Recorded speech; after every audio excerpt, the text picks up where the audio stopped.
మన ప్రభువును రక్షకుడైన యేసుక్రీస్తు నామంలో మీ అందరికీ శుభాభివందనాలు. దేవునికి మహిమ కలుగును గాక. హల్లెలూయా. వాక్య భాగాన్ని చదువుకుందాం.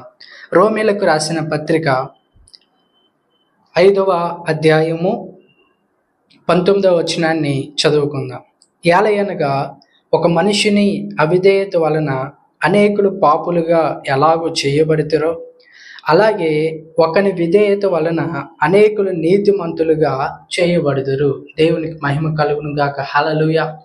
చదవబడిన ఈ వాక్య భాగము ఒకని విధేయత వలన అనేకులు పాపులుగా చేయబడతారు. చదవబడిన ఈ మాటల్లో మనకి ముందుగా కనిపించిన వాక్యము అవిధేయత. ఒకని అవిధేయత అనేక మందిని పాపులుగా మారుస్తుందంట. అవిధేయత అనగా అర్థం ఏంటంటే మాట వినకపోవడం. ఎవరి మాట? దేవుని మాట. దేవుని మాట వినకపోవడమే అవిధేయత. ఆ అవిధేయత, ఒకని అవిధేయత అనేక మందిని పాపులుగా మారుస్తుందంట. అంటే అవిధేయత ఎవరిలో అయితే ఉంటుందో ఆ వ్యక్తితోనే కాదు, ఆ వ్యక్తి యొక్క అవిధేయత అనేక మందికి ప్రభావం చూపుతుంది. కనుక ఒక వ్యక్తి అవిధేయత ఈ సమూహాన్ని అంతటిని కూడా పాపంలోనికి నడిపిస్తుంది. ఎందుకంటే అవిధేయత అనేటువంటిది చాలా ప్రమాదకరమైనది. ఆ అవిధేయత కలిగిన వ్యక్తి అందరినీ కూడా ఆ పాపంలోనికి నడిపించే ప్రమాదం ఉంది. అందుకనే బైబిల్ చెప్తున్న విషయం ఏంటంటే ఒకని అవిధేయత అనేక మందిని పాపులుగా చేస్తుందంట. దేవునికి అవిధేయత ఎలాగున అనేక మందికి పాపంగా మారుతుంది అని మనం ఆలోచన చేసినట్లయితే అవ్వ ఆదాముని ఉదాహరణగా తీసుకుందాం. అవ్వ ఆదాములు దేవుని మాటను వినక అవిధేయతను కనపరిచిన వెంటనే వారు దేవుని నుండి వారు ఆ సంబంధాన్ని కోల్పోయారు. ఎప్పుడైతే అవిధేయత వారు చూపించారో దేవునితో వారికి కొంత ఎడబాటు అనేటువంటిది వచ్చింది. అవిధేయత వలన వారిలో పాపం వచ్చింది. ఆ పాపము మరణంగా మారి ఇప్పుడు అనేక మందికి ఆ పాపము సంక్రమించింది. కనుక అవ్వ ఆదాములలో నుంచి వచ్చిన ప్రతి వ్యక్తి కూడా పాపంలో నుంచి వచ్చిన వాడే. కనుక వారిద్దరి అవిధేయత ఇప్పుడు సర్వ మానవాళికి అది పాపముగా మారింది. కనుక అవిధేయతలోంచి పాపము ఉంది, పాపంలోంచి మరణము ఉంది. కోరహు తీసుకుంటే ఆ కోరహులో ఉన్న అవిధేయత అనేక మందికి మరణముగా మారింది. అయితే ఆ అవిధేయతే వాళ్ళందరిని కూడా నాశనం అయ్యేటట్లుగా చేసింది. ఇంకా బైబిల్ అనేక ఉదాహరణలు మనము చెప్పుకోవచ్చు. కనుక అవిధేయత మనతోనే పోదు, అవిధేయత ఒక వ్యక్తితోనే పోదు. అవిధేయత అనేక మందికి అది పాపముగా, మరణముగా, శాపముగా మారుతుంది. దేవునికి ఒకని విధేయత వలన అనేక మంది నీతిమంతులుగా చేయబడతారంట. విధేయత అనగా దేవుని మాటను వినడం, దేవుని చెప్పినట్లుగా చేయడం. కనుక దేవుని మాట చొప్పున ఎవరైతే జరిగిస్తారో వారు విధేయత కలిగిన వారు. వారి పట్ల అనేక మంది నీతిమంతులుగా చేయబడతారంట. కనుక ఒకని విధేయత అనేక మందిని నీతి మార్గంలో నడిపిస్తుంది. కనుక ఒక వ్యక్తి దేవుని మాట విని విధేయత చూపిస్తే ఆ వ్యక్తిలో ఉన్న ప్రభావము అనేక మందిని నీతిమంతులుగా మారుస్తుంది. ఉదాహరణకు మనము అబ్రహాముని తీసుకోవచ్చు. అబ్రహాము దేవుని మాటను విధేయత చూపినవాడు, దేవుని మాటకు కట్టుబడిన వ్యక్తి, దేవుని మాటను గుడ్డిగా నమ్మిన వ్యక్తి, దేవుని మాటకు అతడు విధేయత చూపిన వ్యక్తి. కనుక అబ్రహాములో నుంచి ఆ విధేయత అనేక మందికి కూడా నీతి మార్గంలో నడిపించింది. అబ్రహాము తర్వాత అతని సంతానము దేవుడు ఇచ్చిన వాగ్దానం ప్రకారము అనేక మంది రాజ్యాలు అబ్రహాములో నుంచి వచ్చాయి.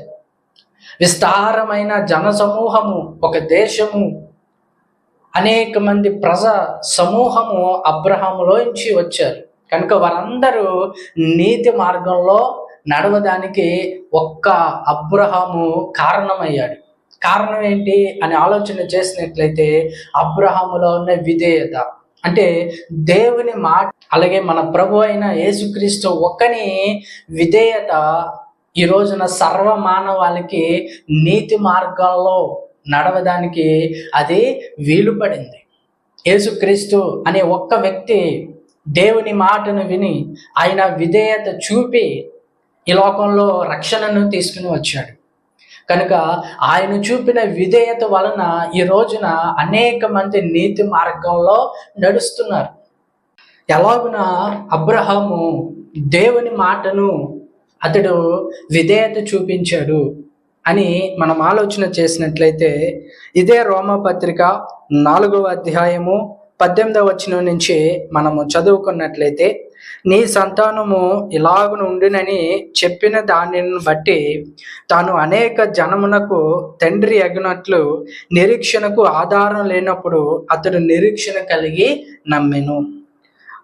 మరియు అతడు విశ్వాసమందు బలహీనుడు కాక రమారమి 100 ఏండ్ల వయసు గలవాడై ఉండి అప్పటికి తన శరీరము మృతతుల్యమైనట్టును శారా గర్భము మృతతుల్యమైనట్టును ఆలోచించును. కానీ అవిశ్వాసము వలన దేవుని వాగ్దానమును గూర్చి సందేహింపక దేవుని మహిమపరిచి ఆయన వాగ్దానం చేసిన దానిని నెరవేర్చుటకు సమర్థుడని రూఢిగా విశ్వసించి విశ్వాసము వలన బలము నొందెను.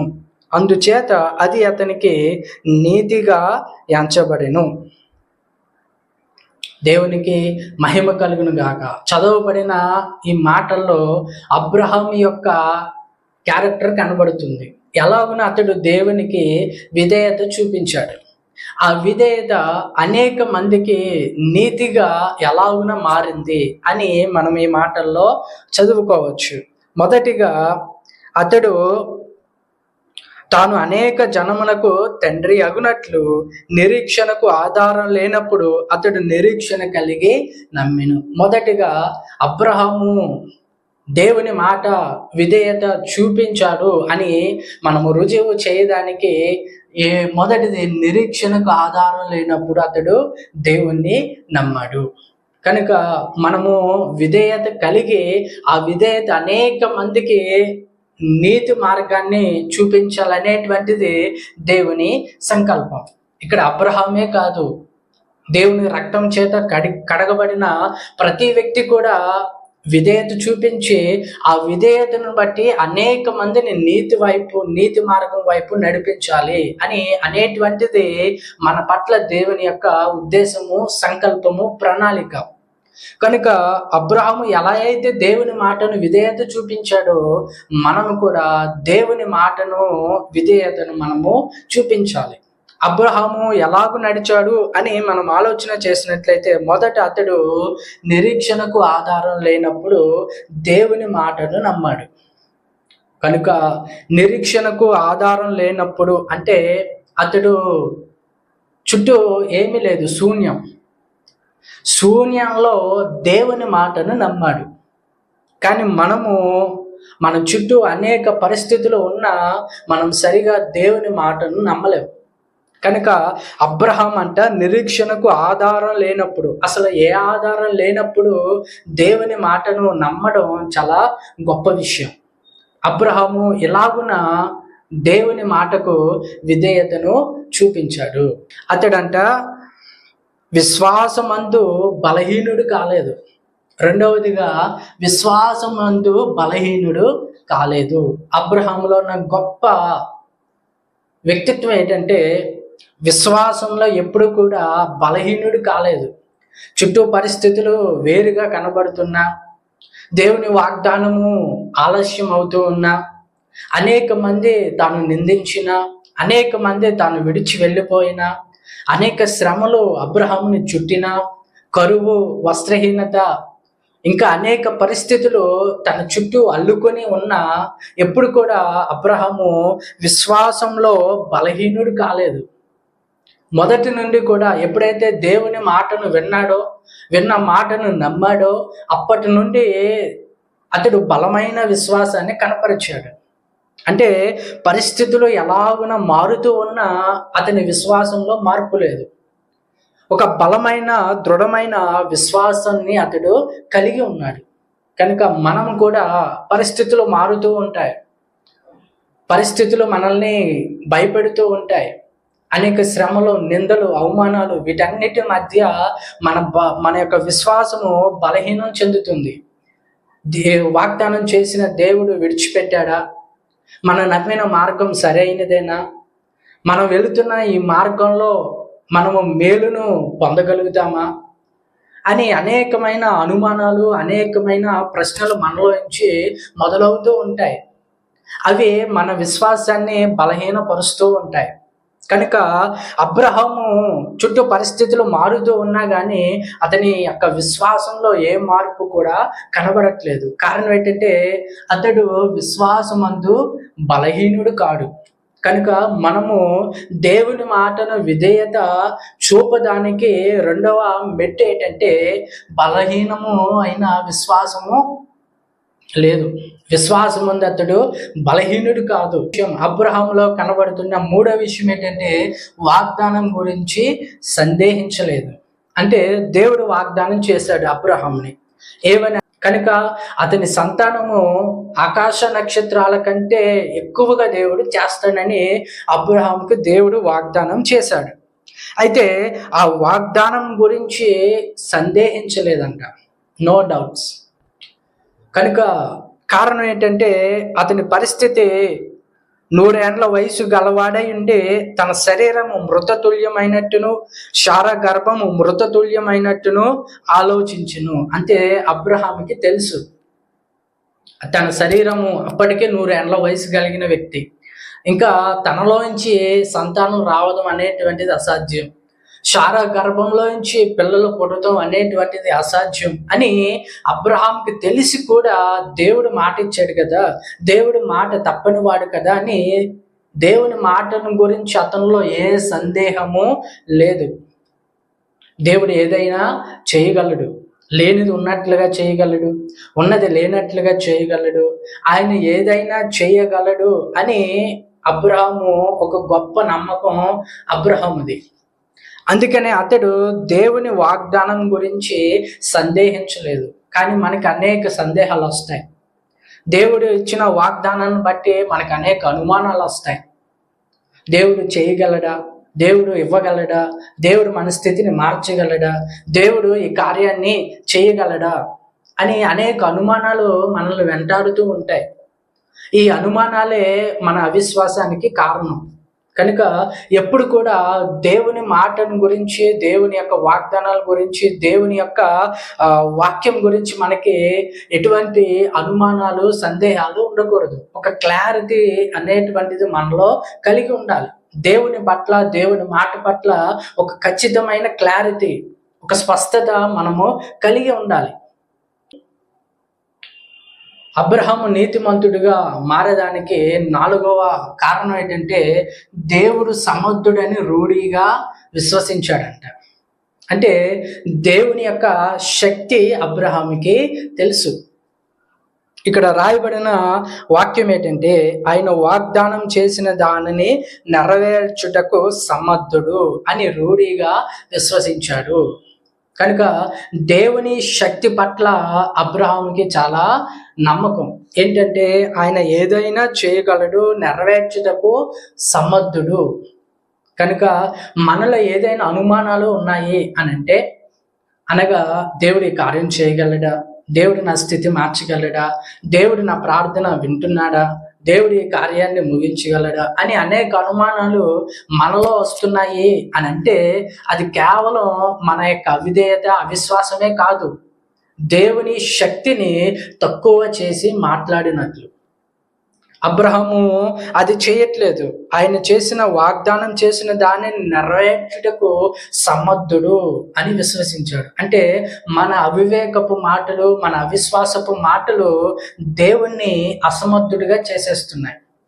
కొన్ని పర్యాయాలు మనము అవిశ్వాసం కలిగి మాట్లాడతాం. చుట్టూ పరిస్థితులను బట్టి దేవుడు అన్యాయం చేశాడు, దేవుడు ఈ కార్యాన్ని చేయలేడు, ఇది ఎవరికి అసాధ్యమైన కార్యము, ఇంక నా స్థితి ఇంతే, నా పరిస్థితులు ఇంక ఇంతే, నన్ను ఎవరో బాగు చేయలేరు అని మన అవిశ్వాసపు మాటలు మాట్లాడతాం. ఇది మన యొక్క అవిశ్వాసము కాదు, దేవుని శక్తిని తక్కువ చేసి మాట్లాడినట్లు, దేవుని అసమర్థుడిగా మనము ముద్రించినట్లు, దేవుని శక్తిని తెలపవలసిన మనమే దేవుని అసమర్థుడిగా మారుస్తాం. దేవుని యొక్క శక్తి ప్రభావాలను అనేక జనములకు చెప్పవలసిన మనమే మన యొక్క అవిశ్వాసం వలన దేవుని యొక్క శక్తిని తక్కువ చేసేస్తున్నాం, దేవుని అసమర్థుడిగా మార్చేస్తున్నాం. ఇశ్రాయేలు ప్రజల అరణ్యాల్లో దేవుడు మాకు ఆహారాన్ని సిద్ధం చేయగలడా, దేవుడు మాకు దాహాన్ని తీర్చగలడా, దేవుడు మమ్మల్ని పోషించగలడా అని అరణ్యాలలో ఇశ్రాయేలు ప్రజలు దేవుని మీద సరిగారు. అది వారి యొక్క అవిధేయతే కాదు, దేవుని శక్తిని తక్కువ చేసినట్లు, దేవుని అసమర్థుడిగా మార్చినట్లు. దేవుని యొక్క శక్తి ప్రభావములు అవగాహన లేకపోతే మనలో ఎలాంటి మాటలే వస్తాయి. కానీ అబ్రహాం జీవితంలో అలాగూ లేదు. ఆయన దానిని చేయుటకు, నెరవేర్చుటకు సమర్థుడని రూఢిగా విశ్వసించాడు. కనుక మనము దేవునికి విధేయత చూపాలి అని అంటే మనలో ఉండవలసిన 4వ మెట్టు ఏంటంటే సమర్థుడు అని రూఢిగా విశ్వసించాలి. దేవుడు ఏదైనా చేయగలడు, దేవుడు ఏ కార్యమైనా చేయగలడు, దేవుడు ఏ విధమైన పరిస్థితులైనా మార్చగలడు. ఎందుకంటే ఆయన దేవుడు, ఆయనలో శక్తి ఉంది, ప్రభావం ఉంది. నోటి మాట చేత సకల విశ్వాన్ని నిర్మించిన దేవుడు ప్రతి పరిస్థితిని కూడా మార్చగలడు. కనుక దేవుని యొక్క శక్తిని తక్కువ చేసి ఎప్పుడు కూడా మాట్లాడకూడదు.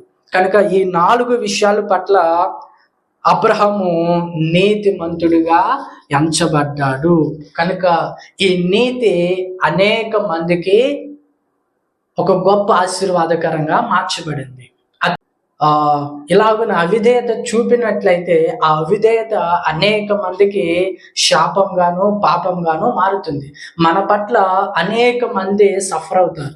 మనలో నుంచి మన తరము వారు ఆశీర్వాదాన్ని పొందాలి. కనుక ఒకని విధేయత అనేక మందికి నీతిమంతులుగా మారడానికి కారణమవుతుంది.